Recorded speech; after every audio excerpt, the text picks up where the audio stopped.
It's 2023, and you might be surprised to see that Harrison Ford is starring in a brand new Indiana Jones movie at 80 years old. But equally surprising is this ad he did for Japanese beer company Kirin during the 80s. Kirin is one of Japan's 4 largest beer companies alongside Asahi, Sapporo, and Suntory. It's not just Harrison Ford's drink of choice, it's also Misato's drink of choice from the anime Neon Genesis Evangelion. And that's part of why I wanted to make this video.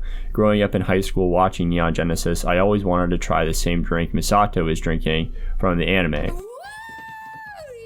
Now that I'm old enough, I can actually say it's pretty good. Japanese beers are noticeably more carbonated, and they taste a bit lighter and spicier because of their brewing process being distinct from American and European beers. In addition to the standard mix of wheat, barley, Japanese beers are fermented with rice, and that rice adds to the brewing process to give it a lighter color and taste profile. Now, whenever I go to ramen shops or sushi places, I always try to order myself Japanese beer to weeb out and imagine myself having that same experience from the anime. It goes well. But more than me just wanting to try drinking the beer, I always wondered why Japan was so fascinated with beer in the first place. And quite unsurprisingly, it's because Japan really likes beer. In 2021 alone, Asahi, one of the largest beer companies, sold more than 60 million cases of their flagship product called Asahi Super Dry. That's roughly 760 million liters of beer and about the equivalent of 304 standard-sized Olympic swimming pools. I'm also going to throw up this map, which shows the global alcohol consumption by country in comparison with each other. We're going to see that Japan is this very dark blue color. In the past 30 years, the total alcohol consumption, the number of alcoholics, and the drinking population has also increased by 250%. A global health study found in 2020 that 73% of men between 15 and 39 years old drank harmful amounts of alcohol compared to just 39% of their male peers globally. So that's 15 and 39 years old. Japanese men in their 50s, though, are cited as drinking roughly twice as much as their American contemporaries, according to some experts. And this is because Japan's drinking culture is heavily tied to and connected with their work culture. In one interview I found online with a certified Japanese alcoholic named Toyoshi Suzuki, he claimed that getting drunk with clients and coworkers is part of their job and a mark of company loyalty. He says, in this tightly knit society where concealing emotions is a highly developed and necessary part of life, getting drunk is a socially sanctioned safety valve. It's also an icebreaker. Instead of saying, I'd like to get to know you better, they say, let's have a drink. It only makes sense then to see beer as an integrated part of anime, as it is also a part of Japanese society. In Miss Kobayashi's Dragon Maid, this is more of a one-to-one relationship where we see our main character, Kobayashi, routinely go to her local bar.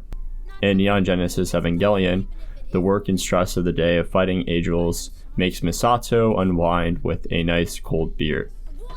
In Chainsaw Man, our protagonists go out for beer after nearly getting killed by the Eternity Demon.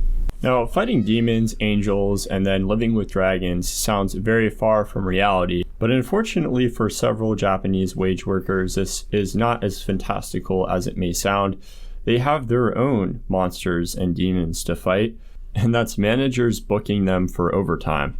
According to a 2021 survey of 15,000 workers conducted by DODA, the DODA, the average worker clocked in 20.8 hours worth of overtime a month, and within that group, those in construction management did the most, averaging 38.3 hours a month. That's almost an entire standard Japanese 40-hour work week in overtime alone, in addition to what they're already working.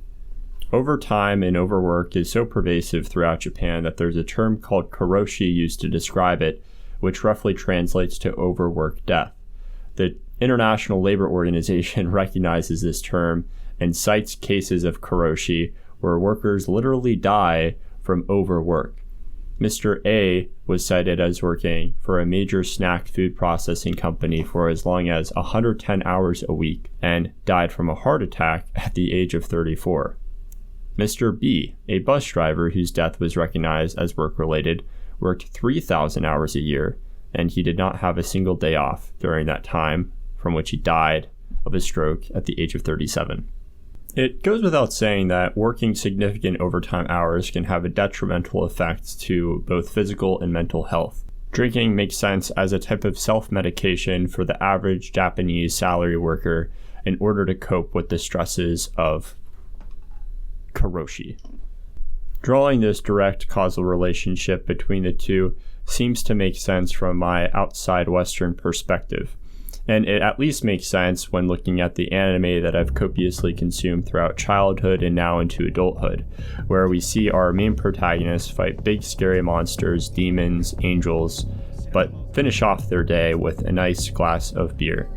It's rather fitting then that I'm only able to try this beer, this Asahi Extra Dry, the Sapporo, the Kirin, that I saw in so many anime growing up as a kid, that I'm now trying it for the first time after joining corporate America, getting booked for overtime shifts to cap off the week and day of fighting monsters.